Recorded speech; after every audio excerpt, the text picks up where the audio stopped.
In his official life, he's a banker.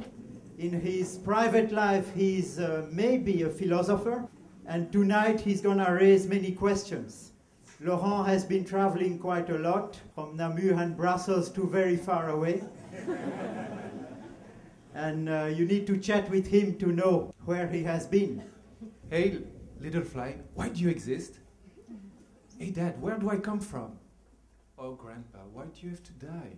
You see, those kind of questions I asked myself since I was a boy, and I kept asking them so much that I drove my father, my mother, my brother and sister completely mad.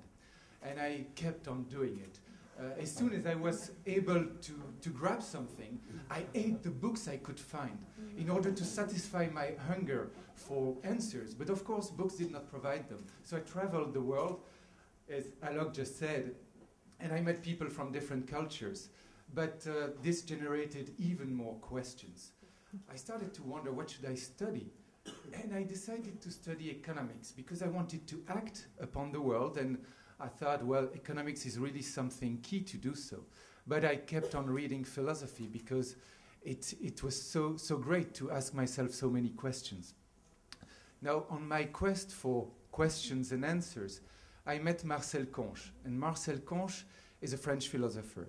He's the philosopher of the infinity.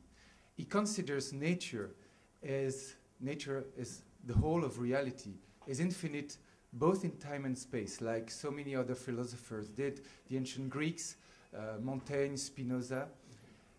And as an economist by training, I started to wonder, isn't this concept of infinity also within our economic model?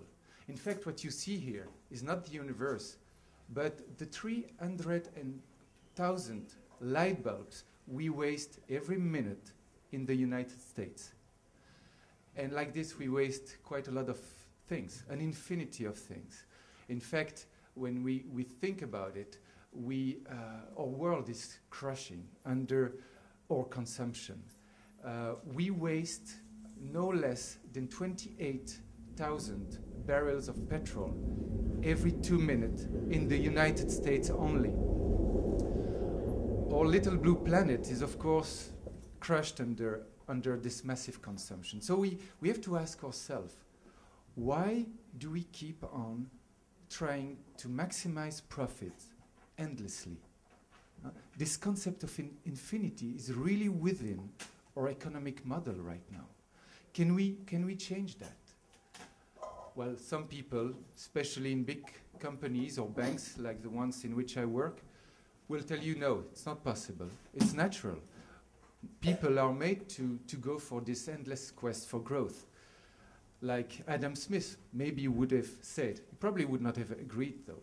But philosophers like Anne Salmon showed us that this idea of endless profit maximization is quite recent, in fact. It's only 300 years old. And many people now are started to question it.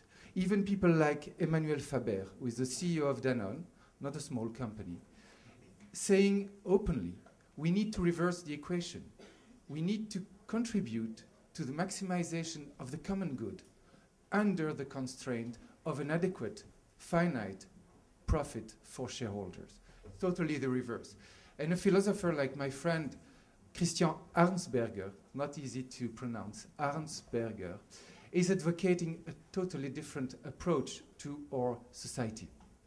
And he's trying to dissect the different logic which are under our economic model. One of them is, of course, the logic of competition, of domination, of elimination of the other. What I have, you don't have, it's you or me.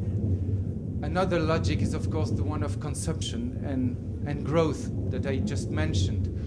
We waste or we consume 5 million plastic bottles in the United States every minute. It's endless.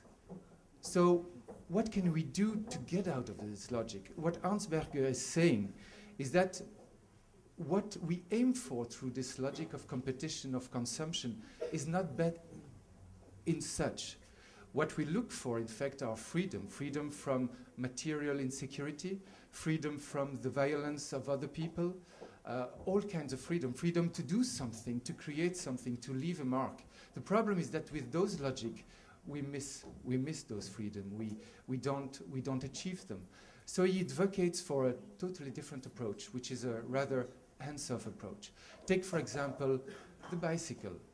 We see today a lot of people saying, oh yeah, I go to work with my bicycle, I do myself.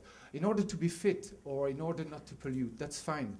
But maybe we should consider also riding a bicycle because it helps us to be more humble, to be more simple, to share like we do in such a library where knowledge, instead of being a property of a company, property of an individual, is shared with the others. Or like this flower shop, which is blooming, which is growing amid an industrial street.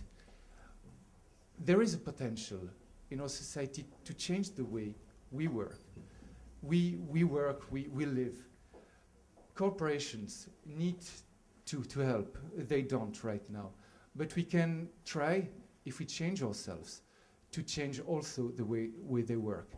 And in order to contribute to this, with some friends, we have constituted this association Alok was mentioning, Philosophy and Management, where we ask as many questions as possible in order to, hopefully, to contribute to a better world.